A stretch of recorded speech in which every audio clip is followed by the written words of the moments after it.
आपके सामने ये दास अनिरुद्ध बैठा है, मैं आपको क्या क्या बताऊं, क्या क्या समझाऊं।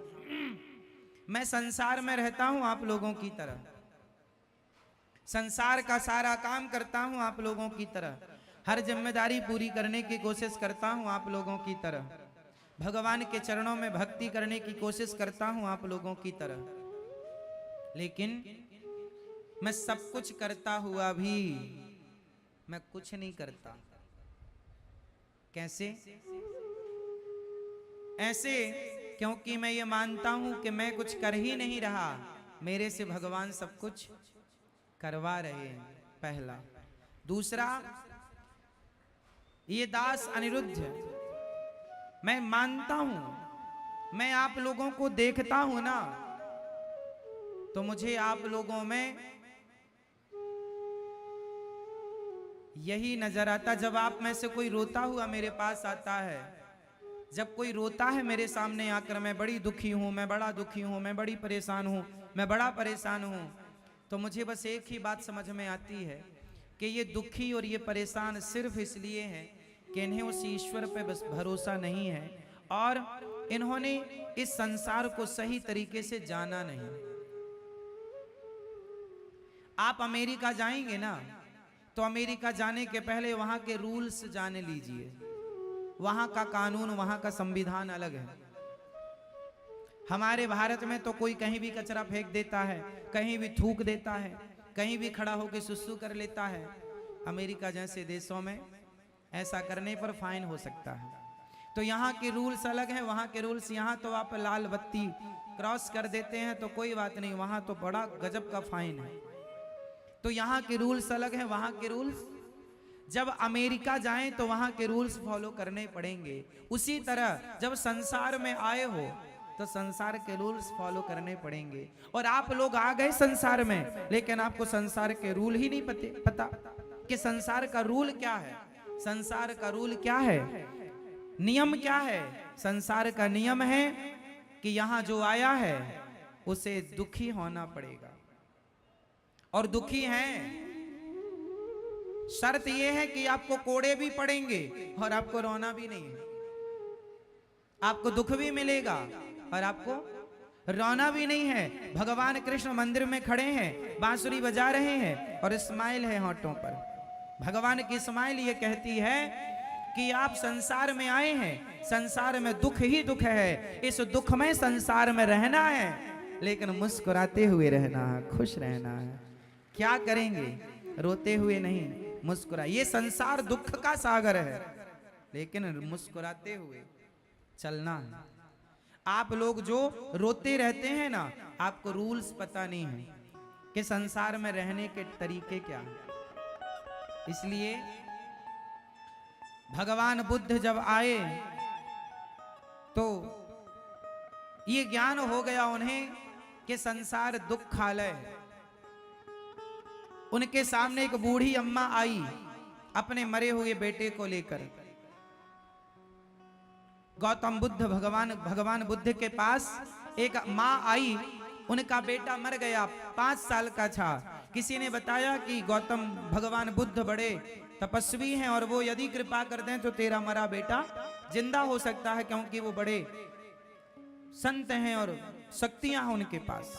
जा, मरा हुआ बेटा लेकर के आई, चरणों में लेटा दिया। महाराज, मेरा बेटा चला गया, मेरे बेटे को आप अपनी शक्तियों से जीवित कर दो। मेरा इस बेटे के सिवा कोई नहीं है, मैं बड़ी दुखी हूं, मैं बड़ी परेशान हूं।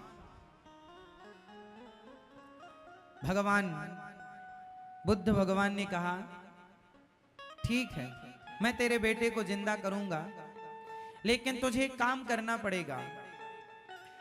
तू जा गांव में और 1 मुट्ठी सरसों लेकर आ, लेकिन सरसों के दाने उस घर से लाना, या चावल लेकर आ मुट्ठी भर। मैया को जगाओ।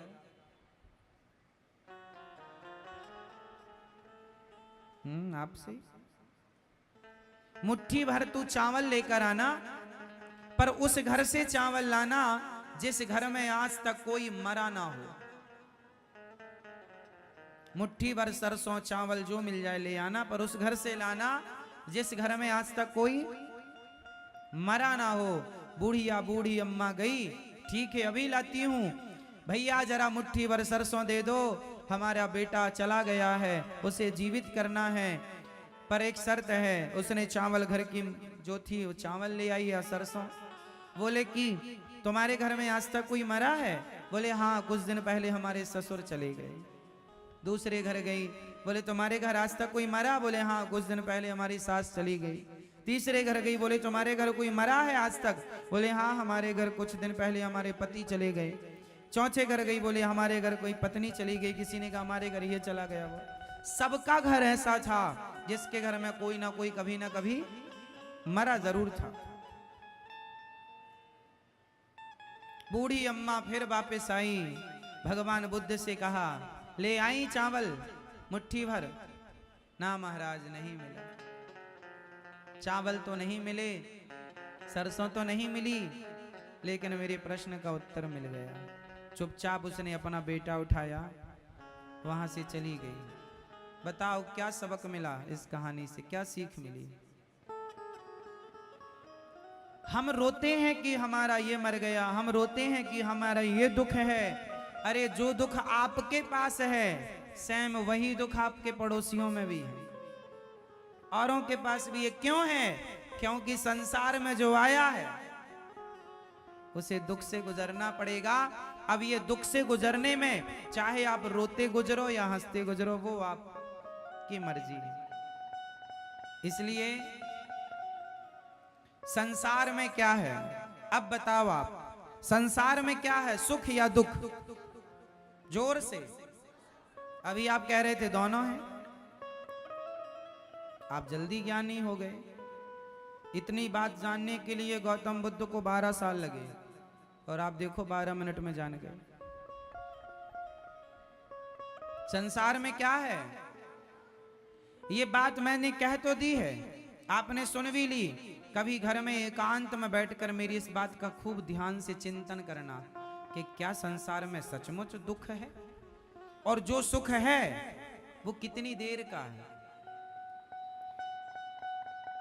हड्डी चबा रहा है कुत्ता, लग रहा है कि बड़ा सुख है।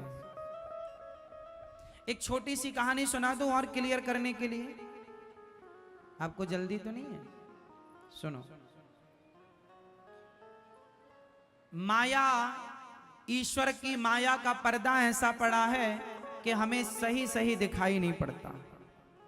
अब इस बात को और क्लियर करने के लिए मैं आपको एक छोटी सी कहानी सुनाता हूं, आपको पूरा क्लियर हो जाएगा, सारा दर्पण की तरह क्लियर हो जाएगा। स्पष्टीकरण। जो सो रहे हैं उनको जगा दो।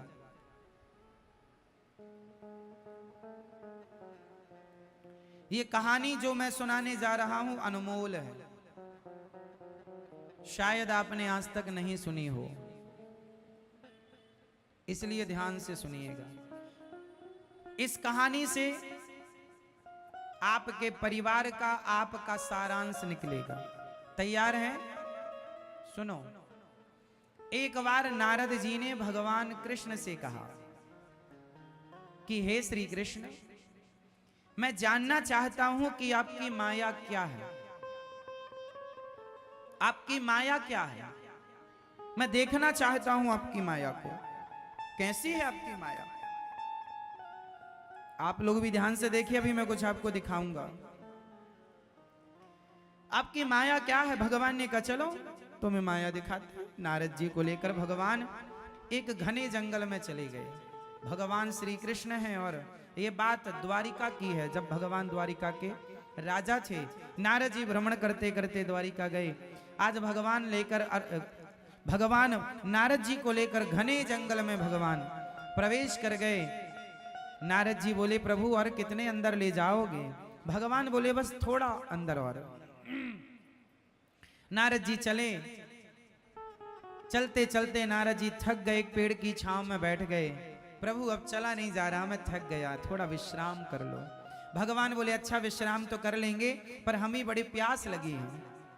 हे देवर्षि नारद जी, हमें बड़ी प्यास लगी है, क्या आप पानी का बंदोबस्त करेंगे, हमारे लिए पानी पिलवाएंगे? हाँ हाँ। नारद जी बोले आप यहीं बैठो पेड़ की छांव में, मैं अभी आपके लिए पानी लेकर आया। नारद जी उस घोर जंगल में, भयंकर जंगल में पानी की खोज में आगे चले।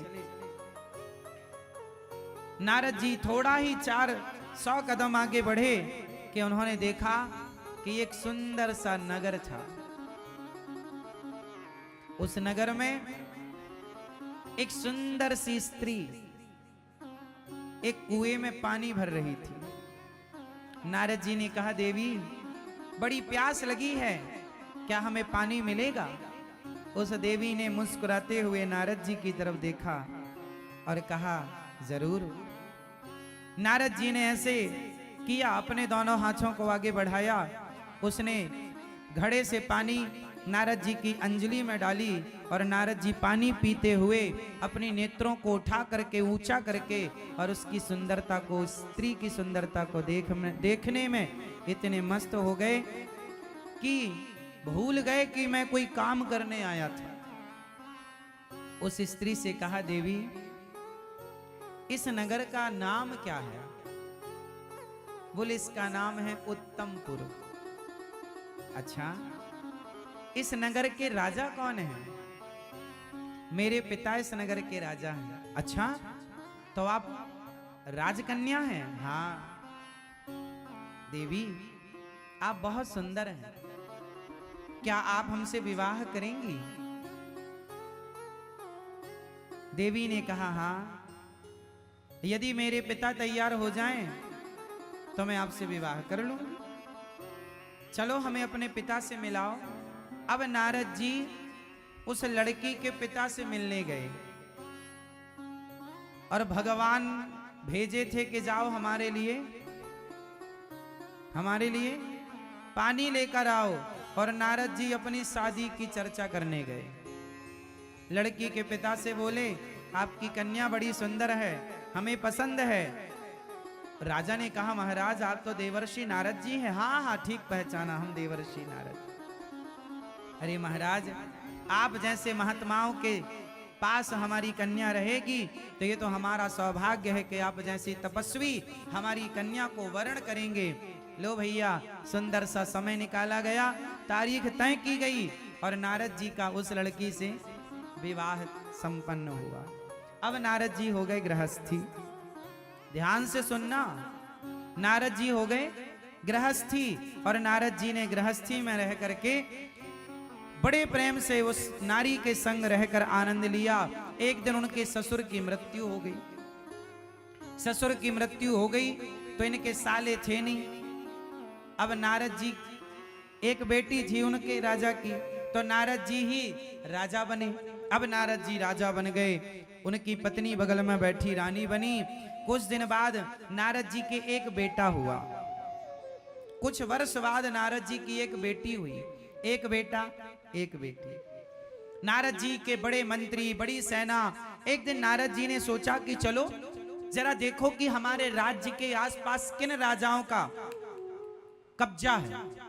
तो मंत्रियों ने बताया, महाराज फलानी दिशा में फलाने राजा का कब्जा है, हमारे राज्य की कुछ जमीन पर कब्जा किया है।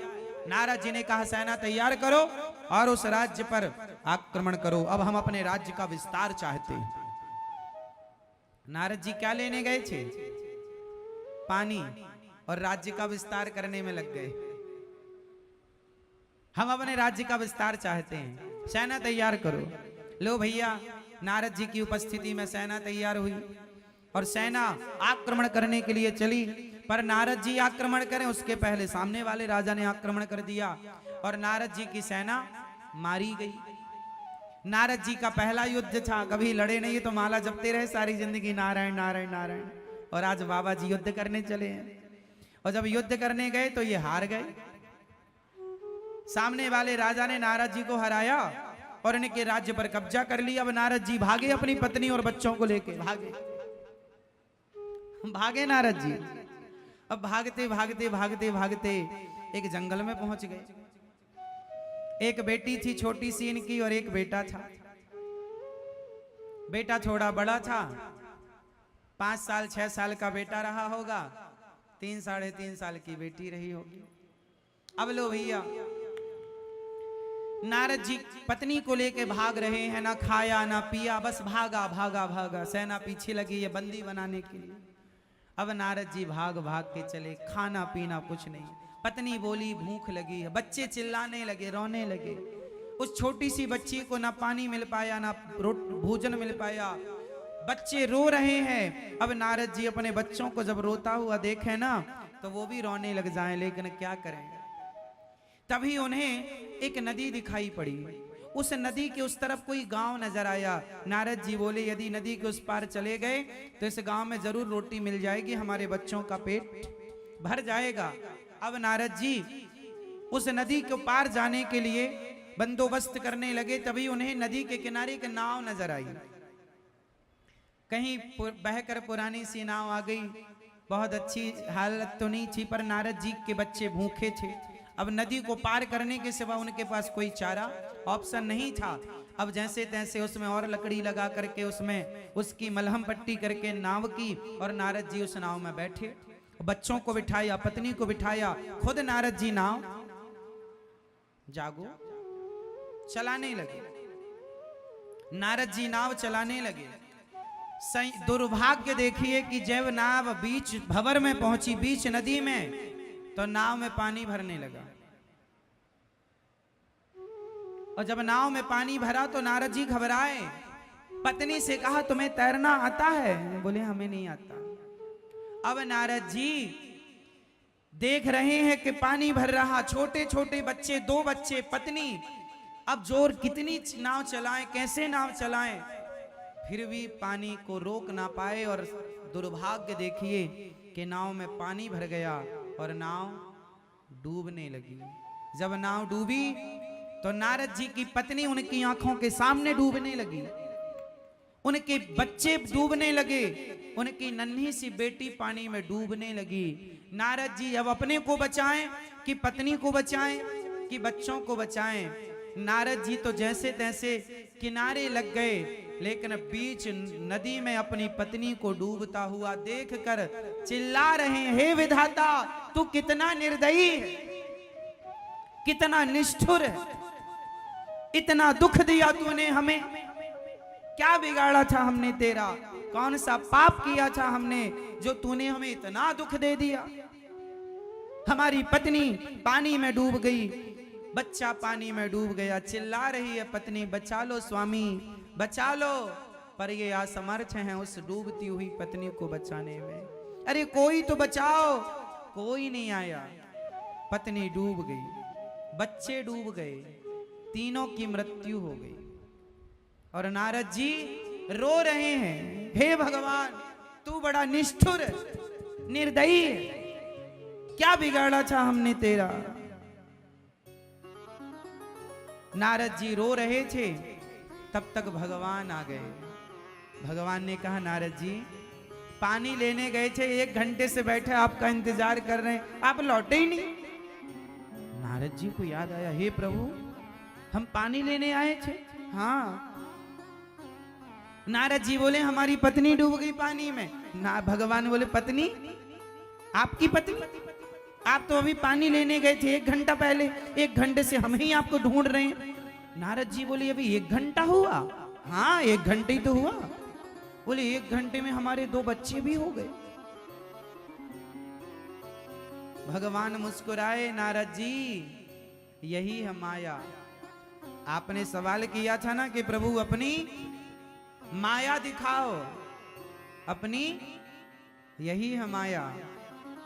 जो आपका नहीं है आप उसके लिए रो रहे हैं, यही तो माया है। क्या वो पत्नी, क्या वो बच्चे, क्या वो राज्य नारद जी का था? बोलो बोलो। लेकिन नहीं था, लेकिन फिर भी उनने अपना माना और रो रहे हैं। जो आपका है ही नहीं आप उसे अपना मानते हैं। आपकी पत्नी आपकी नहीं है लेकिन आप उसे अपना मानते हैं। आपका पति आपका नहीं है लेकिन आप उसे अपना मानते हैं। आपका बेटा आपका नहीं है लेकिन आप उसे अपना मानते हैं। आपका शरीर, बेटा पत्नी छोड़ो, ये शरीर आपका नहीं है लेकिन आप इसे अपना मानते हैं। ये शरीर आपका था तो आंखों में कम दिखने लगा, रोका क्यों नहीं? कानों में कम सुनाई पड़ने लगा, रोका क्यों नहीं? शरीर बुढ़ा हो गया, रोका क्यों नहीं? आपका नहीं था, लेकिन आप मानते रहे। यही तो माया है ईश्वर की। मम माया दुरत्तया, आपका कुछ भी नहीं है संसार में, लेकिन सबको आप अपना मानते हैं।